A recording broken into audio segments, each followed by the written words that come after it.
يا صباح الفل عليكم. الفيديو اللي قدامكم نشره شخص بيعرف نفسه انه ناشط سياسي ودكتوراه في علم النفس وباحث ومحرر الشؤون الامريكيه والدوليه واستشاري التاهيل النفسي والعصبي، وده اكبر دليل ان فاقد الشيء لا يعطي. بيقدم نفسه الشخص ده على انه مؤلف، وبالفعل هو اكبر واعظم مؤلف لمنشورات الكذب والتضليل.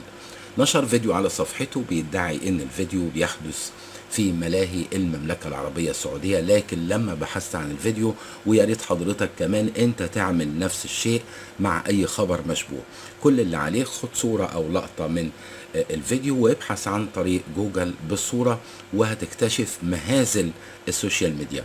وده اللي اكتشفته لما بحثت عن الفيديو من ولاية ويست فيرجينيا في نادي كوكو لوجو. الفيديو لا يمت بأي صلة للمملكة العربية السعودية. عارفين ايه اللي باقي لولاد الأحبة؟